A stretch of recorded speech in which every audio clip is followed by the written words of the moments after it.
So he's referring to an exercise that Michael had you do about putting pictures up associated with certain parts of what Michael was presenting at the time. He had a very strange experience. He almost became paralyzed at this point. I mentioned if there were body sensations associated with this sudden blockage, this inability to do what Michael had asked him to do. He said, and mental also. So I'm going to put your question on hold. Physical and mental? Body and mind? Bullshit. You've been sold a bill of goods by a group of people who probably have very positive intentions in doing their analytic work. This is Descartes' sin, the sin of Descartes, where you act as if you're split between mind and children don't have this. We have to teach them to split themselves, which is one of the crimes of the adults in our cultures. And as soon as that happens, in my opinion, you open the doorway for things like disease. I'm not saying all diseases are the consequence of this split, but I'm sure that a lot of them are. Because putting it back together removes the disease. So I point out his usage in Spanish of mind, mental, and physical. And I reject it completely, and I will continue to reject it whenever I hear it from you, and I will continue to point it out. And after a day, I'll start yelling at you to remind you what I'm about to do. Okay, so that was a comment about his question. Now, what do you do about it? So, summary statement.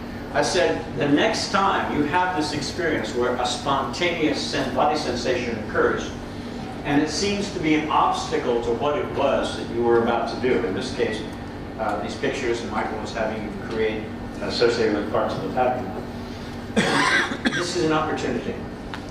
And the opportunity works like the following. If I get this sudden, spontaneously occurring signal, I didn't ask for it, it popped up.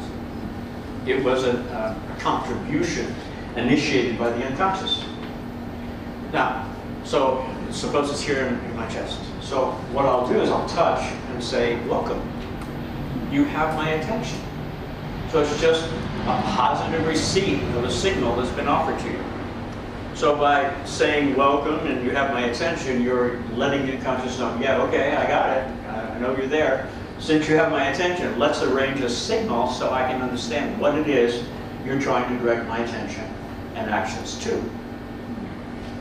And then you can say, make it more intense, make it less intense, move it to one side, the other, up or down. Make some difference that I can appreciate consciously, which will mean yes to the questions and comments that I will be offering you. And then once that signal happens, then you verify it, go into the details, and then you get another signal. So now suddenly, what was initially a sensation that blocked you from confidently carrying out some tasks that you were engaged in becomes an open channel with yes, clear yes and no signals, which are involuntary, to the unconscious, and you can explore what the hell is going on here.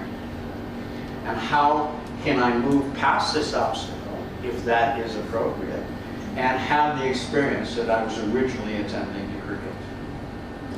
These, in my opinion, are the most important of the signals, the ones that spontaneously erupt from the unconscious. I would propose, and again, we'll come back to this in another context with another pattern, but I would propose that symptoms, in the sense used in the medical profession, are frozen signals. They're signals that your body tried to get your attention for, tried to get you to deal with, respond, etc., and you didn't because you didn't know how, or you didn't take the time, or you just, whatever. For whatever reason, you didn't make a response. And so the signal becomes a constant part of your experience. It's no longer a signal now it's a symptom.